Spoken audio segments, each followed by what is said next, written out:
Hello and welcome to the latest edition of the Football Culture Podcast.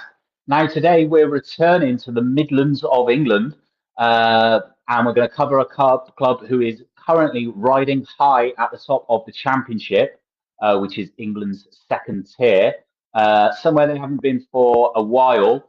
They used to be a regular Premier League club, and that is, of course, Coventry City FC. And today with me, I have a fan of Coventry. He's not in Coventry, he's in Valencia, but he's most certainly a Coventry City fan. Sean Arnett is with me. So, Sean, could you just introduce yourself to the listeners? Tell them little bit about yourself. Yeah, well, obviously from Coventry originally, grew up there, moved away when I was 18, moved up to Sheffield, came back, moved away to Australia, ended up living in Spain, and I've been in Valencia for the last nearly 20 years now. So, yeah, still following Coventry from a distance. Okay, great. So let's start at the beginning then with Coventry. So Coventry City, what are the origins of the club? You know, when were they founded, and what's the story behind them? I think late 1883, I think it was. And like most teams, it was born out of, let's say, a business or a company or a factory, I suppose it would have been back then. And it was they were originally called Singers FC. And that's not to be confused with the sewing machines, but actually a cycle company. There was a guy called George Singer who set up a cycle company there, and then someone in that company called Willie Stanley actually decided to set up a football team, and that football team was called Singers FC. That eventually turned into Coventry Football Club. I'm not sure the date of that, but originally black and red apparently our colours when we were Singers FC. Okay. So Coventry is formed, and I think it's fair to say not a great deal happened. I mean, like period in the second division, third division, fourth division, just kind of muddling along. But I think something that is really important to cover when we think of Coventry, the city as a place, is the Second World War, because Coventry is like one of those places that's always mentioned that received a huge amount of damage during the war from German bombing. And the city is like kind of well known for. So I'm a bit of a weirdo. So a lot of people don't like brutalist architecture, but I love it. I love it for some reason. And I'm not sure it's because it seemed like the future when I was a kid or something, you know, growing up in the 80s. But Coventry is like kind of renowned, isn't it, for having a lot of brutalism within the city because they needed to do a lot of work to rebuild the centre of the city. And Coventry gets criticised for that, but for me, when I visited, I've been there once to watch a Bristol City away game, and I was really really looking forward to what their city looked like, and I wasn't disappointed. I liked it. For a bit of a brutalist fan, I love the centre of the city. It was great in my opinion. So what was Coventry like before the bombing in the Second World War? And what is Coventry like today? Like, could you give the listeners an idea? Someone who's never been to Coventry, what is Coventry like? What is the essence of the city? Well, I mean, in terms of the brutalist element of the city, that's most of the city, most of the city centre, let's say nowadays, because it was absolutely decimated. It was there were more outside of London. It was the most bombed city. To give you an idea of how heavily it was destroyed, largely because it's a big it was a big car manufacturing city, and those factories started to produce tanks and machinery, and it was a prime target for German bombers. And I think if there were I can think of maybe a couple of streets near the cathedral area that still have that old, the old cobbled streets. There are still a few of them left near the cathedral area, but the large majority of it is, as you say, it's quite brutalist. It was completely redesigned in the 50s after the war.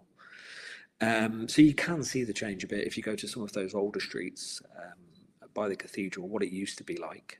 It's basically like most British or English cities.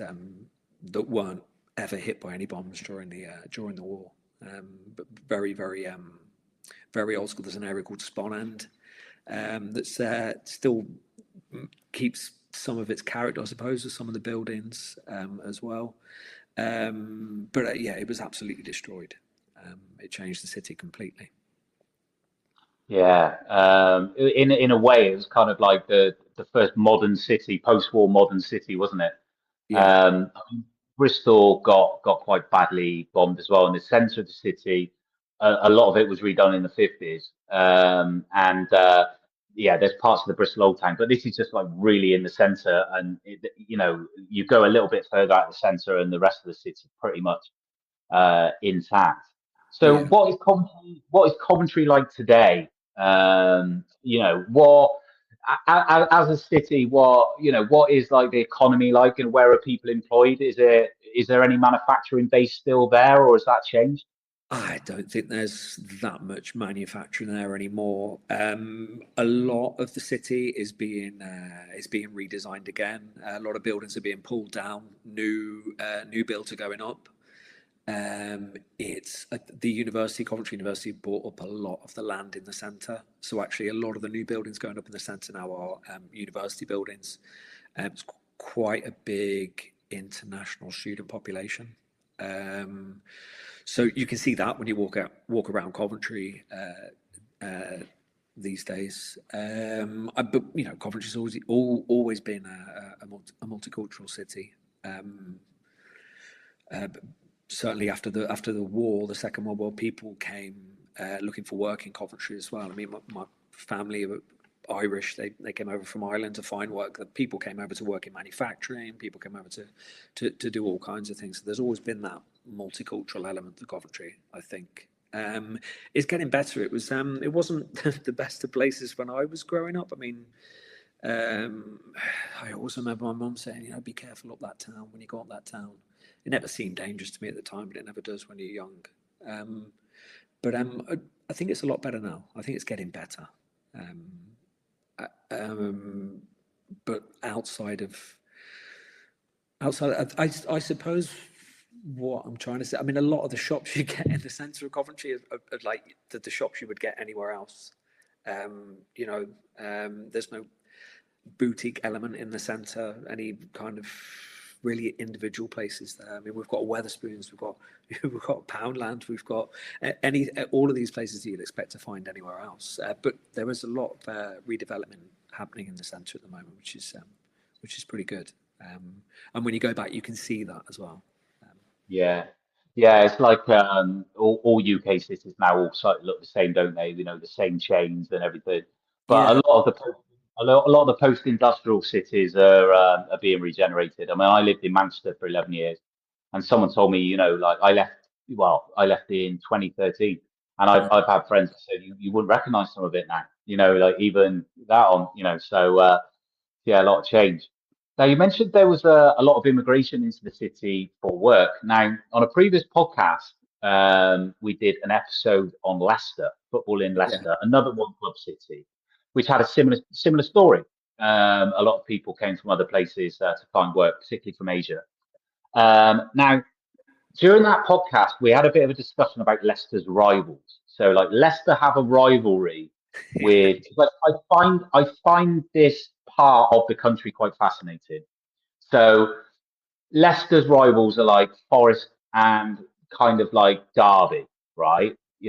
Well, Forest and Derby, and then Leicester seems to hate Forest and blah blah blah blah. Now, to me, the natural fit always seemed would be Coventry and Leicester to be rivals.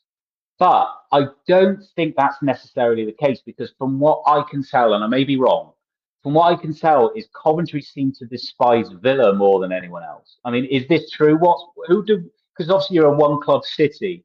Who do you regard as your regional or local rivals? Well, when I used to watch them, it was always Villa. All the songs were anti-Villa.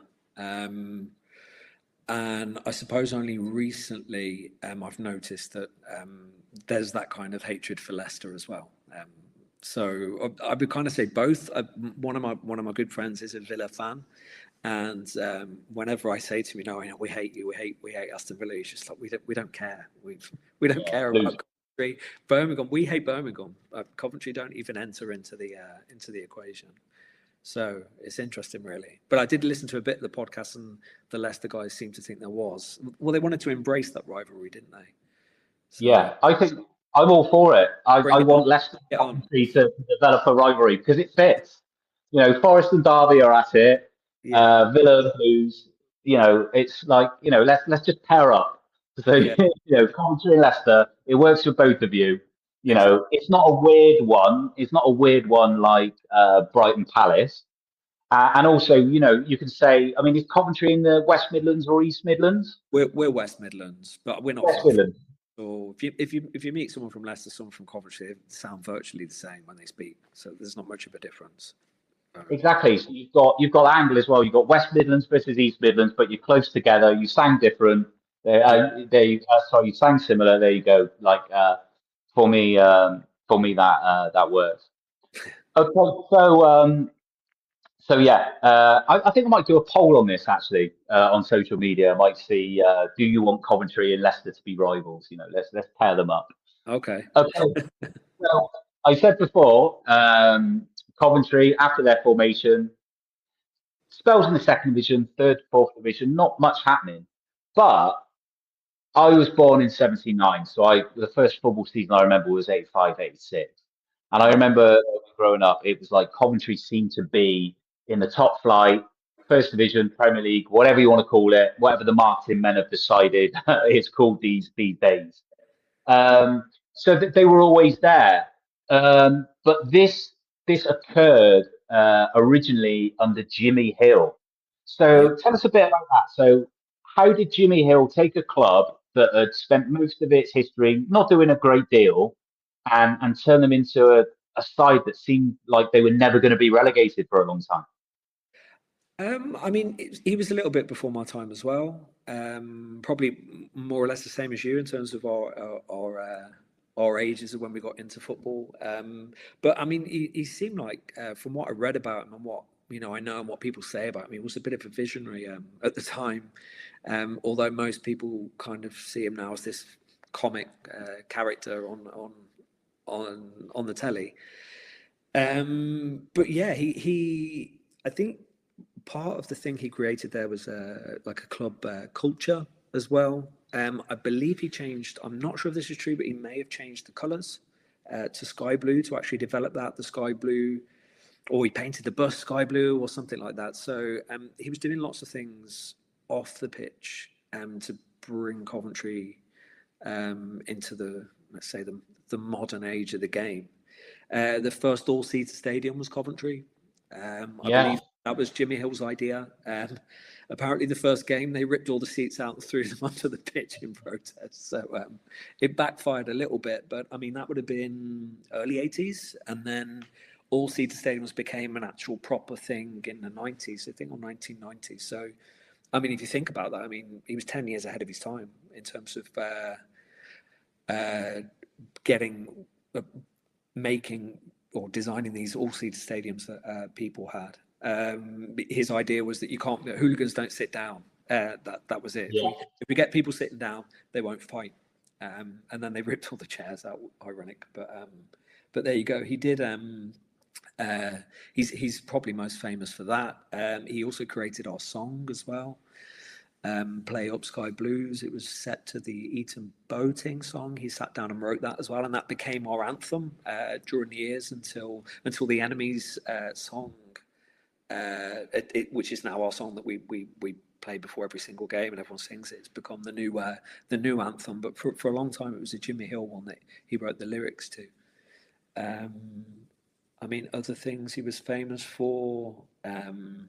Our infamous brown kit was apparently had something to do with him. A classic. I like it. They've just there's a vintage version out now. You can actually buy it, but it is cool. It's a cool kit, but at the time it was not seen that way. So maybe he's even now beyond the grave, he's still kind of ahead of his time.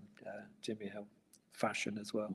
There's a statue outside now. I think outside the ground. I think it's Jimmy Hill outside the CBS arena. So he was obviously massively important for the club. I don't know really much what that's kind of an area of players that if you mention their names, my dad mentions them sometimes, but I wouldn't be able to even tell you a player from that era. But I know that off the pitch he did a lot. As a chairman, I'm pretty much aware of what he achieved, but on the pitch, not as a manager, not so much. Yeah, in terms of season by season kind of thing. Yeah. Well, you mentioned the anthem of the club now is "We'll live and die in these towns by the enemy." Yeah. But Coventry is most famous for the two-tone music scene of the late 1970s. So tell us a little bit about that. Again, a little bit before my time, but I mean, it's got such a legacy now that I mean, we grew up listening to those songs, especially Selector, the Specials. Were a massive group. Well, they are still considered one of the big iconic groups from that time. They were a multicultural group. They came from all over, from Jamaica. They were born in Coventry. They were born all over, and When that was very, very uncommon.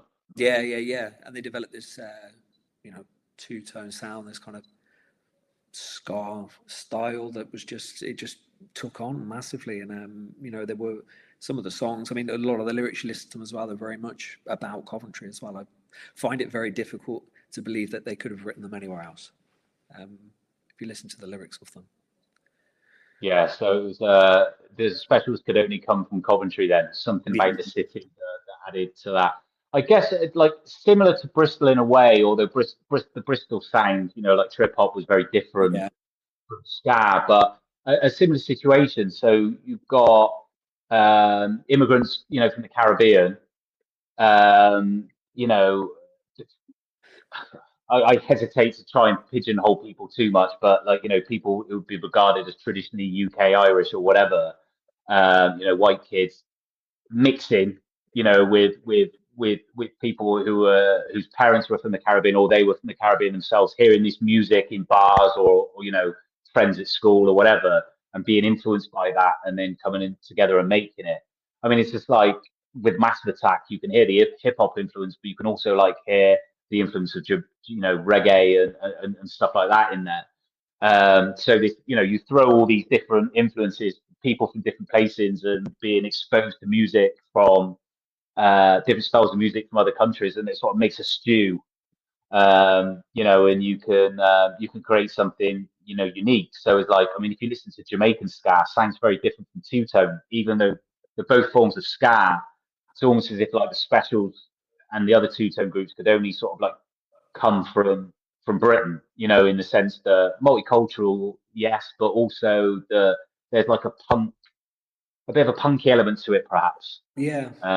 It was of its time. Yeah, definitely. I know Joe Strummer was a massive fan. And a lot of these iconic punk groups were very kind of anti-racism as well. And I like that element of the music, certainly from the Clash as well, and also the Specials, this multicultural fusion of different musical styles. And I think, wasn't there a big concert as well, Kick Out Racism or something they did at Hyde Park? Yeah. When that was the Clash, the Specials. Rocky Against Racism, wasn't it? Rocky Against Racism. Yeah. Thanks. Yeah. So yeah, still a rich tradition of music there. I'm trying to think of more that's happened since then. I mean, we haven't got that wealth that you've got in Bristol of musicians, but we do have them. I was going to mention, Pete Waterman, obviously, is from Coventry. Of course, yeah. Of course. Yeah. Well, the thing about my mum's uncle played in a band with him, and he really, sat this off. I don't want to play bass anymore. I want to manage groups and make pop music, and that's what he did. Well, the thing about Peter Warman, see, he's an interesting character, actually. I forgot he was from Coventry. So the thing about Peter Warman that's interesting, so obviously Stockhagen and Waterman, I remember all that as a kid. Not my kind of music at all, No. Awful, sickly pop. Although, Rick Astley, I like a bit of Rick Astley. I once dealt with his insurance claim many years ago. Lovely guy. But anyway, that's by the by. Maybe I could break in debt protection 20 years on. But anyway, he was lovely.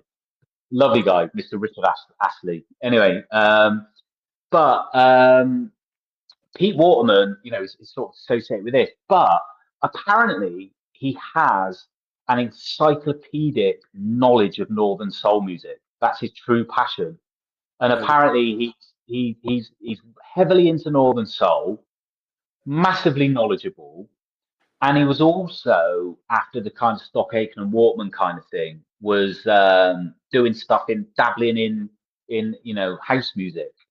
Like setting up sort of independent labels to put out house music. So he's kind of on the one hand has no credibility, but on the other hand he does.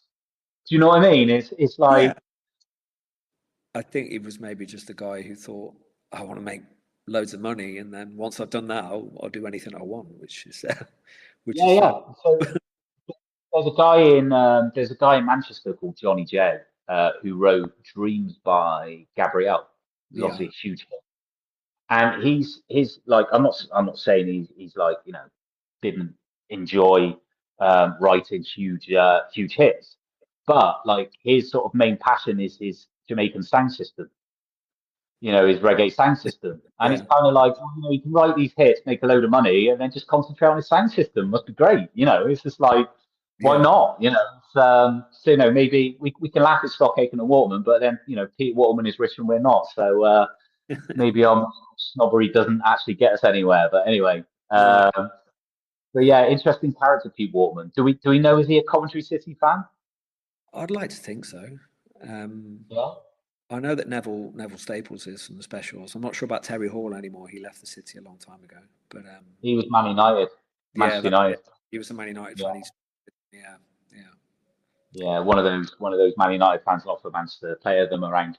Just yeah, disclaimer, in case anyone sends me any messages, I know there are plenty of Manchester United fans in Manchester as well. But it's like any big club, you're going to get fans in other yeah. places as well. But no, Terry Hall, absolute legend. So I'm not criticising him for being a West Midlands Red. Not But at all. yeah, No one's he was perfect. yeah, exactly. He was Manchester United. Well, you would have thought. Well, we'll come on to it later, but you would have thought that Pete Waterman in his Stock Aitken and Waterman heyday, he should have suggested providing an FA Cup final song for '87. If Pete could have knocked one up, surely. Yeah, I think they Stock Aitken and Waterman did that dreadful 1988 Euros All the Way song. I think that was them. Or if it wasn't, it sounds like a Stock Aitken and Waterman There is tune with the singing on it. there is an awful Coventry City 1987 FA Cup one, if I can remember correctly. Awful. I don't know who wrote it, but I've tried to wipe it from my memory. It's just gone Yeah. back now. I think aside from New Order, the Lightning Seeds, there aren't really any good football songs. And, well, I mean, some of the in a cheesy way, some of them are good. Like Blue is the Color, the Everton one from '85. Like like Don't Take It Too Seriously. It's a football song, kind of. Ozzy's Dream, that kind of thing. Do you know what I mean? But in general, they are pretty terrible. Yeah, yeah, definitely. So So Coventry had like this reputation for being in the top flight for what seemed like forever. Yeah, So a few near misses down the years. They always seem to find a way to stay in the top flight. yeah, But in 1977, I think this is worth mentioning. It's not really like a pivotal moment in Coventry's history, but not a lot of listeners might know this. So in 1977, there was a three-way battle to stay in the first division. And Bristol City had been promoted from the second division in the 75-76 season. And their first season in the top flight, 76-77, after Paul Cheesley got injured, they struggled a little and found themselves in the relegation battle. And there was one relegation place to be decided, and it was between Coventry, Bristol City, and Sunderland, who had also come up from the second division with Bristol City. And there was a very, very controversial match between the two. So you talk of the 1982 World Cup and the shame of Heat Hon. This was the shame of Coventry, and both sides were to blame. Wasn't it? It was Jimmy Hill, wasn't it? Wasn't It Jimmy was Hill? Jimmy Hill. Was the Jimmy manager? Hill. Yes. So you want to tell the listeners about this, or shall I? I feel, is it such a big deal for Bristol? It must be a real big deal for Bristol City as well. It was for us, yeah. It's kind of gone down as a legendary game. So basically, so many people from Bristol wanted to go to the game because it's like a big stay in the top flight. So because there were so many Bristol City fans trying to travel up, and there was a lot of traffic on the motorway, um, that Sunderland, I think they were playing Everton. It needed to kick off at the same time as Bristol City Coventry to make it fair. And yeah, so the I think Jimmy Hill persuaded, or maybe the referee made the decision independently. But one thing that Jimmy Hill did do later in the story was it was decided to postpone the kickoff to allow the Bristol City fans to get into the ground. And of course, long story short, I think Bristol City went 2-0 down. I need to check on this actually, and managed to fight back to 2-2. And then at this point, when it went to 2-2, both sides pretty much knew they were like, oh, that was it. Jimmy Hill flashed up the final score from Everton that Sunderland had lost. So both teams knew they were both safe with the draw. At which point, they started just passing the ball amongst themselves and not entering each other's half and played out the remaining time. And then at the end of the match, Jimmy Hill, there's footage of him coming into the Bristol City dressing room with champagne, saying, "Well done, Bristol City, well done, lads," and all this, And both teams celebrated staying up, and obviously Sunderland weren't very happy at all. No, not at all. And that was it. I think he insisted that they show the result, so that the players knew and they could get the message around. And then it turned into a kickabout, which is why now the last game of the season, all teams have to kick off at the same time because of that game, because of what happened. Yeah, exactly. That's one of the few times something that Coventry's done has actually caused a big change in the footballing world in England. The other time was a free kick once. Have you heard about the donkey kick? I have. I've seen it. Yeah. It was a free kick that was taken. It was Ernie Hunt.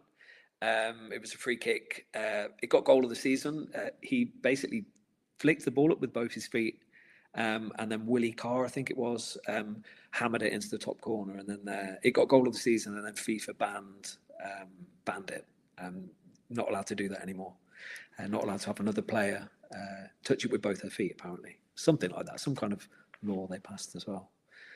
Okay. Well, there you are then. So two historical moments leading but I've completely forgotten that was Bristol City, but of course it was, yeah.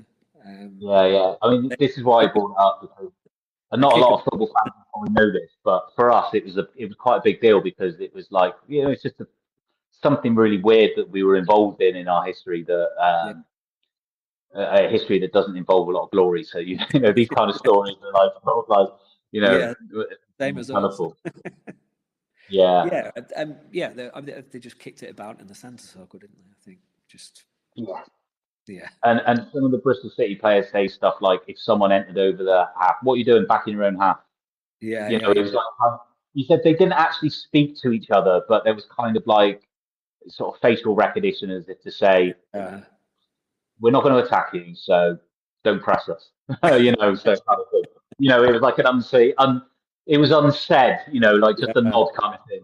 But both teams just thought, well, what's the point? Let's just play this out. Okay, so Coventry managed to stay up then in 77 along with Bristol City, but the club, a lot of escapes after that, but the greatest moment in the club's history, I think it's fair to say, or history so far, was the FA Cup win in 1987. Now, I remember watching this at my grandmother's house on the day. It's one of the best FA Cup finals.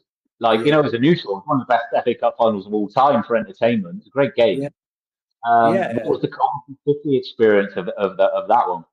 Again, I was a little bit too young to remember that one, but I was there for the celebration afterwards. I mean, and I had the VHS tape of the final that I watched loads of times when I was younger as well. I think it was the Gary Mabbott own goal, brought it to 2-2, and then Keith Houchin probably scored one of the best FA Cup goals of all time. It was a diving header, which is one of the most famous images. If you go to the Coventry ground, you'll see it there somewhere, framed. Yeah, it was a big day. I think from what my dad told me, it was basically the whole city was there watching it, or trying to get into the ground at least. It was just huge for us. Big giant killing as well, because Tottenham were massive. They were a big team, good players they had there as well. I just the one memory I have was watching them come in on the bus with the cup, and I was on my dad's shoulders. And I remember he got one of those big foam fingers, a sky blue foam finger. And I remember pointing that up in the air as the players come past. But it was a massive moment for the city, massive. Yeah, really, really, and it's our only trophy. So of course it would be a massive thing for us. But interesting that the year after that, I think didn't Wimbledon beat Liverpool in the FA Cup final as well? Yeah. So two very small teams winning FA Cup finals in a row, which is it's quite interesting. Yeah. yeah, and there was so own goal by Gary Mabbott was won Yeah. it. Was led to brilliantly named Coventry fanzine Gary Mabbott's knee. Yeah. That was a Coventry fanzine for years, and of course Gary Mabbott is ex Bristol Rovers, so obviously no tears were shed by me. Even though his brother Kevin played for Bristol City, was one of our strikers in the centre. So they both brothers, one played for Rovers, one played for City. All right. The Houchin diving header, we used to, when we were kids at school, like if anyone did a diving header or attempted it, they'd shout Houchin. Yeah. So that was just like, that was known as in Bristol, doing an Houchin. Yeah. A great FA Cup final. Yeah. But Coventry became founder members of the Premier League. But sooner or later, the good times came to an end, and Coventry were finally relegated. What are your memories of that moment? Yeah, it was pretty bad. I mean, I was the time when I had a season ticket. I used to go up and watch them when it was Dion Dublin, Strachan, Huckabee, Gary McAllister, all of them. So they're kind of my era. And I kind of moved away from the city by then. But yeah, I do remember. I've always followed them everywhere I've gone. But I do remember the relegation. It was tough. There were a couple of close calls though before that. I think I can't remember. It was Ron Atkinson who said if the Titanic was painted sky blue, it would never have gone down. But that wasn't the case for us, and we just kept going down from there. There was a brief moment. I think I moved away to Australia, came out to the UK, then I moved over to Spain. I kind of lost contact with football conveniently, you might be thinking. During that time, we dropped down. I think about 10 years later, we dropped down to third, and then fourth for a little bit. And then we kind of started coming back up again. But yeah, not good times for the club, but also because of ownership issues as well. I think leaving Highfield Road was a big mistake. I mean, say that now, our ground is pretty amazing for a championship ground. But I do remember Highfield Road going up. It was great. You just got on the bus and you were there. Now you've got to get 2 buses and a taxi to get up to the ground. It's a lot easier for the away fans to get to. But I've got lots of fond memories of Highfield Road. But yeah, that was kind of a period where we kind of went into decline a bit, I think. And a lot of it was to do with on the pitch, and a lot of stuff that was happening off the pitch as well. Yeah, so Highfield Road, I never went to Highfield Road. I would have liked to have gone. Well, I mean, what was it like as a ground? It was obviously in the city centre, but what was the atmosphere like? What was the vibe inside there? Oh, the atmosphere was great, as you get with those grounds that you just can't really build or manufacture in other places. I think not so much so Luton, but those kind of grounds that are right in the middle of a suburb. I remember going up there, the walk up there. With my dad, once we got off the bus, all the fans going up to the ground, and then in the ground was just amazing. We had a season ticket in the West. I think it was the West End we were in, and that was great. That was fantastic. Remember Steve Grizovic, as I said, Huckabee, Dion Dublin, all of those up there. It was a great atmosphere up there. Fans still sing about it. They sing the "Take Me Home, Country Road," but they sing Highfield Road instead. So I think fans still miss it. I think it's a big part of our history as well. Do you think it was necessary to leave Highfield Road? If you were the chairman of Coventry, say back then, would you have made the move, or would you have stayed there? Well, I believe he got quite a lot of money for selling it. So One, yeah, one I of these, suppose is if it? I were him, I might have done that. Yeah, I think it was it didn't involve the fans. There was a meeting, but majority shareholder. No, we're going to sell it. So what's the point in meeting with all the fans? I think he wanted to sell it, and he made his money, and he got out. So yeah, that's. I mean, it's clear that today now the CBS Arena, you need a bigger ground. I mean, we need the ground we're at now. Highfield Road wouldn't have been good enough now, I don't think.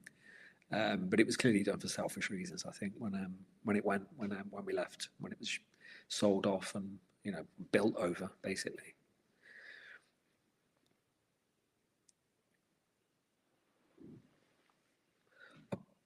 Sorry, James.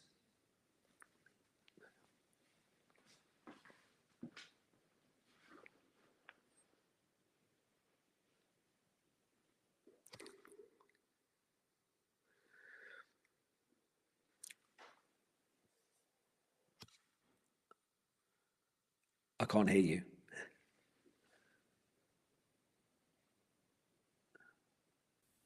So it was a case then of the ground being sold off to make money for someone, as opposed to the putting forward the argument, in order to progress, we need a bigger stadium to compete, like Arsenal, for example, or other clubs. Yeah. Well, the problem is, fair enough, we need a bigger ground, but we sold a ground that we owned, and then we moved to a ground that we rented. So you can see what the cash is going. It's not going to us anymore, is it? It's going to someone else. So fair enough if you're going to build a new ground, but it should be our ground. And we want to make money from that ground. Ticket sales, I mean, there's a certain percentage going to go to someone else if you're renting. That was kind of the beginning of where a lot of our problems came from, I think. Money being siphoned off the club, I think. Well, absolutely. No, I would agree with that, because, I mean, you look at Bristol City's rivals, Bristol Rovers. Things have not been great for them for many years.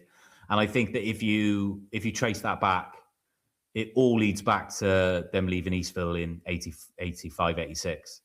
Because they've never, I think it was Harry Dolman, who ended up being chairman of Bristol City, who would have been chairman during the game against Coventry in 77. He was asked to join the board of Rovers back in the 1930s, but they just sold the ground to the Greyhound Company.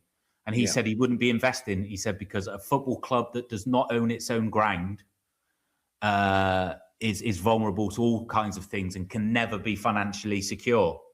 So, it's a big issue. If you don't own your own ground, it can always lead to problems.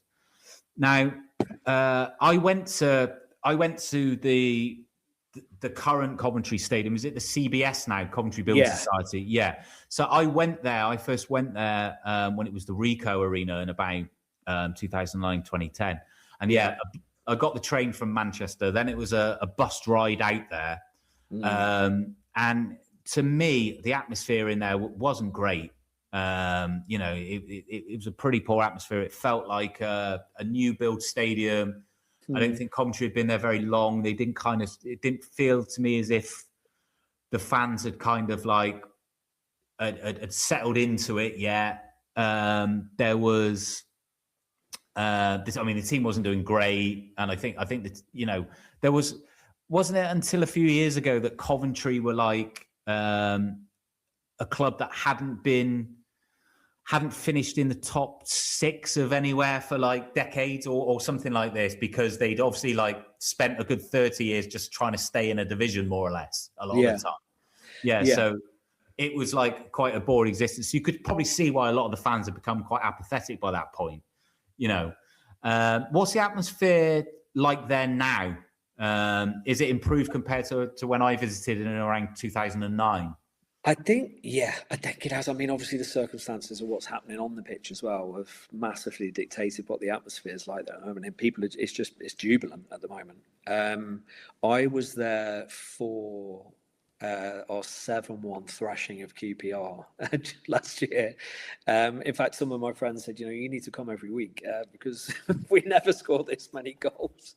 And it was just the day before that they announced buying the ground back. So Doug King had actually wagered a deal, and he'd managed to get the ground back for us. And the atmosphere was incredible. Well, obviously, you can imagine the news that we now own our ground again after 15 years. We're winning. We've won 7-1 as well. So the atmosphere was electric then. And I've not been up since then. I mean, this was maybe September, October last year, but I imagine it's just got even better. But I suppose it's one of those things, isn't it? A new ground. It takes a while to build up that atmosphere again. And as I said, with what's happening on the pitch as well, that's contributed massively to it sounding like ours again now when we're there, when we're playing there. So it definitely has changed. But as I said, because of what we're doing on the pitch. Yeah, so you said that you were renting the ground to start with. So as I understand, it wasn't Coventry owned, but like some kind of hedge fund. And then there was spells playing in Northampton, and then spells playing in Birmingham.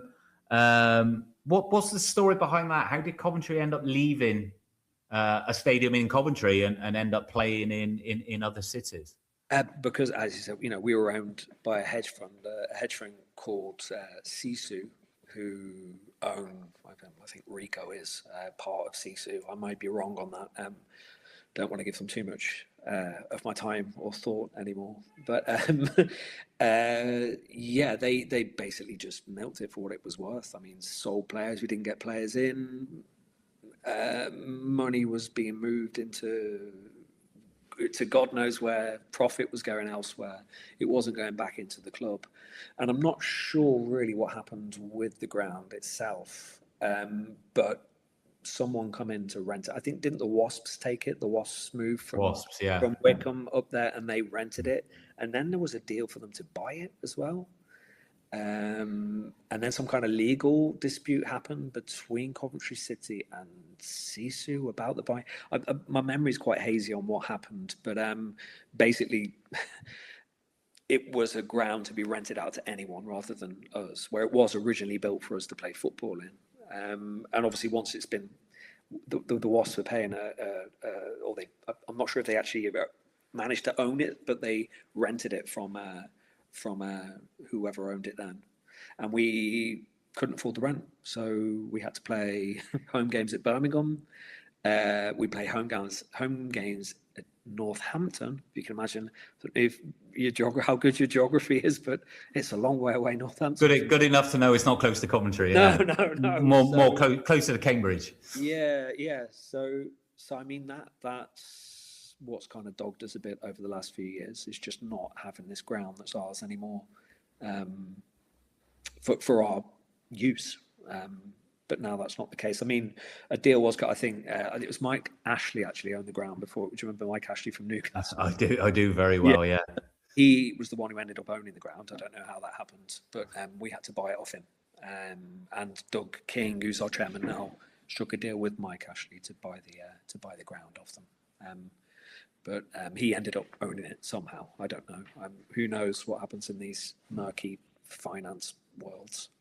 I think Mike Ashley, so I think Wasps owned it and then Wasps went out of business. And Mike Ashley bought it. Yeah. Okay. Yeah. So I think what Mike Ashley does is he buys failing businesses and turns them round, or he sells them. Yeah. Yeah, or sells them on. So I think a lot of his business activities are like, he's obviously got a knowledge of football. Oh, look, the Wasps no longer exist. They own this stadium in Coventry, right? I'll see if I can grab that and sell it on.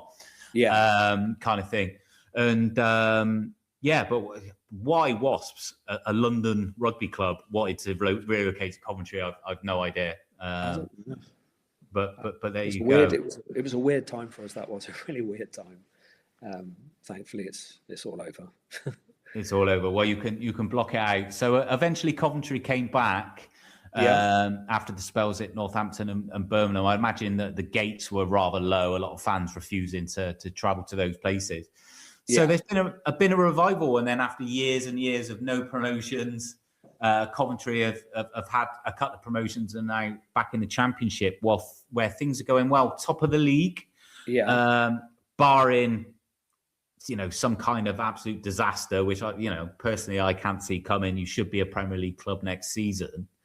What would you put down to the recent success? Are we looking at Mark Robins? Are we looking at Frank Lampard? Are we looking at just a general upward trajectory now that you've rid yourself of bad ownership? What would you put the story down to?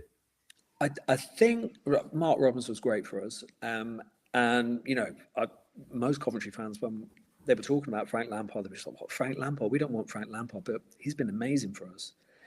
But above them, you've got Doug King, who's the owner, and he's the one who's pulling the strings, basically. And a lot of what he's doing is, we're buying smartly, and we're selling well. So 2 examples would be Victor Gyökeres, who's now playing for Arsenal. I mean, we sold him for 25 million with a sell-on clause. Can't remember how much we bought him for, maybe 3 million. Gustavo Harmer as well. He's playing for Sheffield. He's playing for Sheffield. He went for about 10 or 15 million as well. Only cost us a couple of million. So what's happening is instead of, and I hope this continues, this kind of shrewd business acumen, let's say, that we're buying really well, we're not going crazy, and then we're letting players develop and we're selling them when that offer comes in. Because even though we sold those players, we've managed to bring people in to replace them who are performing well. So I think that's the key at the moment. And I hope that, because, sometimes with teams, they go up and then they all of a sudden they're flashing the cash around everywhere, and you're back where you started again. You get relegated and you've all of a sudden got these massive wage bills. But I like to think that's not going to happen. I think it's being managed very well. I think both in terms of the football itself on the pitch, with Mark Robins and Frank Lampard now, and also in terms of the business side of things with Doug King. I think he's doing really well.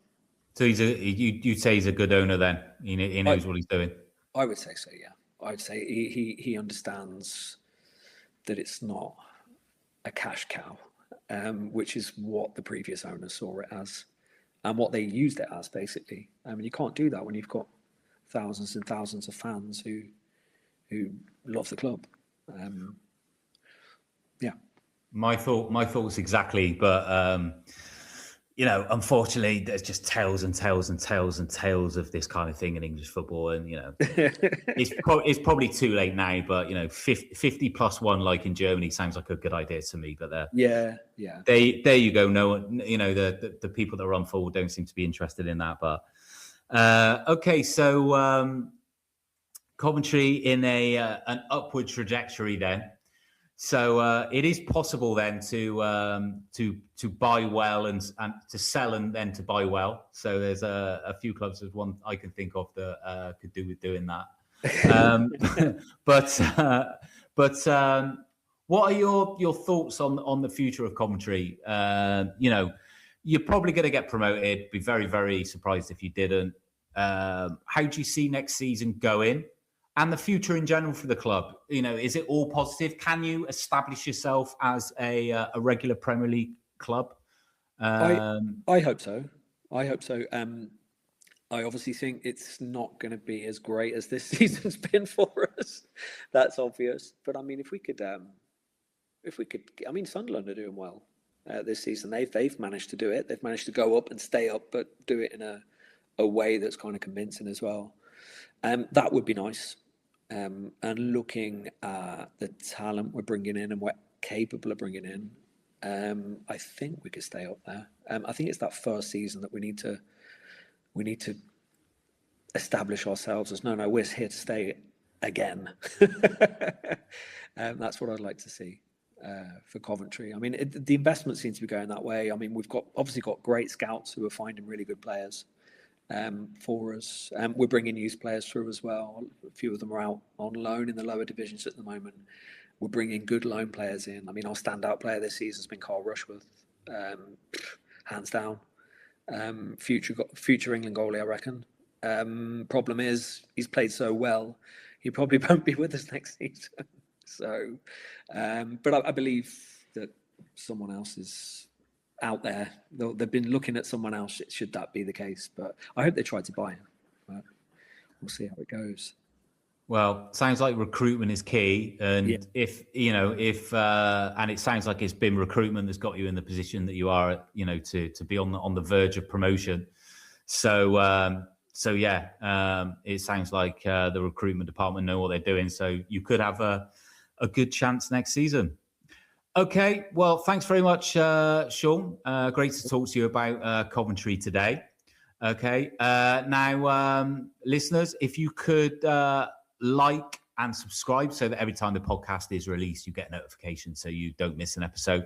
And we're on all of the social media channels, Instagram, even TikTok at my ripe old age. I'm TikToking. Twitter, Blue Sky, X, etc. Just look for the Football Culture Podcast, and the links are in the bio. Okay, so Sean, good luck for the rest of this season and next season. Yes, likewise. And thanks for joining us today.